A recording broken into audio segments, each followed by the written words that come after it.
কইলাম বাড়িতে এসে খাইতে গেলে আবার কামের দেরি হইব, সন্ধ্যা হয়ে যাবো কাম করতে করতে। আচ্ছা ঠিক আছে, আমি নিয়ে আসুমনি, চিন্তা করো না। দেরি করো না কইলাম। আর আমি কিন্তু দুপুর বেলা তাড়াতাড়ি চলে আসবো, রান্না বান্নাটা ঠিকঠাক মতো কইরা রাখো। ঠিক আছে চলো। আব্বা এতক্ষণ ধরে চেষ্টা করতেছো, তারপর আগুন জ্বলতেছে না। লাকড়িটা কি ভেজা নাকি? তুই যেই হারে চোখের পানি নাকের পানি ছাড়তেছস, তাতে লাকড়ি এমনি ভিজা যাইব। সমান অধিকার দিতে গিয়া এখন তো মনে হইতেছে চোখে দেখার অধিকারই হারাই ফেলামো বাপ্পু লাই। তাই তো দেখতেছি। আবার জ্বলছে জ্বলছে জ্বলছে, ধাক্কা দাও লাকড়িটা। জোরে ধাক্কা দাও।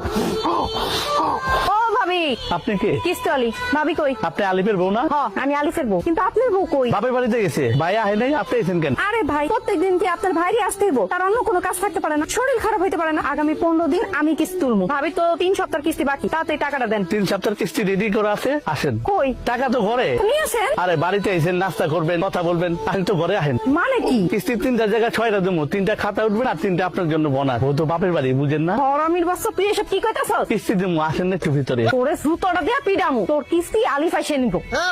6 কিস্তি এক লাগে দিতাম কিন্তু। কিরে রান্নার খবর কি? রান্না হইছে? ভাত হইছে? সব ভাত তো হইছে, তবে ছোট্ট একটা সমস্যা হয়ে গেছে। সমস্যা কি হইছে? করছোসটা কি? তুই তো সব ভাত ফলাই দিছ।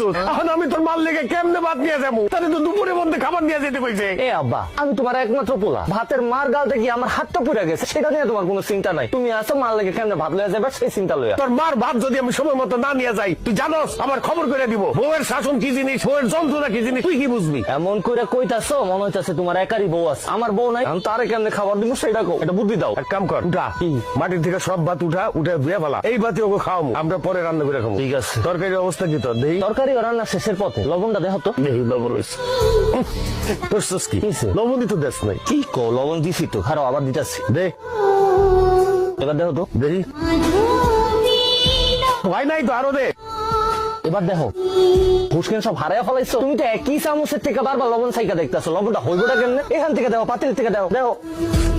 ঠিক আছে? ইয়াল্লাহ, এত লবণ দেয় মানুষ? তুমি নিজেই তো আমার লবণ দিতে কইলা, তাহলে এখন কি করুম? পানি দে, বাইন্ডাম। কি করলি তুই? তুই কি এই তরকারির মধ্যে গোসল করবি? এত পানি দেয় কেউ? কি কো আব্বা, তুমিই তো আমার পানি ঢালতে কইলা। তোর মার সামনে তো আমি মুখ দেখাইতে পারুম না, লজ্জায়। খালি মার কথা লয়ে আইছো, আমি আমার বউয়ের সামনে কেমনে মুখ দেখাম? মারে আমি বুঝাই রাখবো, তুমি চিন্তা করো না। কি আর করবি? এগুলাই দিয়া দে, এগুলা লয়ে যাই। আল্লাহ জানে আজকে কি কপালে আছে। এটাই লয়ে যাও, যা আছে কপালে। হে বাবা বেগম, আসো, খাইয়া দাও, আসো আসো। বিকাল বাজে 4টা, তুমি এত করে খাও না? একটু দেরি হয়ে গেল, কি করুম কও? খাও। কামাক গেছেন আমার? মোরে কামাক গায় নাই, একটু ঠিক মতো কাম করতে হইব। আমার কাম আমি বুঝুম। আর দুইয়া তুমি আমার সাথে খায় না? না কে খাইতে হইব? তুমি প্লেটে খাও আর আমি বাটিতে খাইতেছি। প্রথম রান্না করছি তো, এর লিগে একটু বড় সুস্বাদু হয়েছে।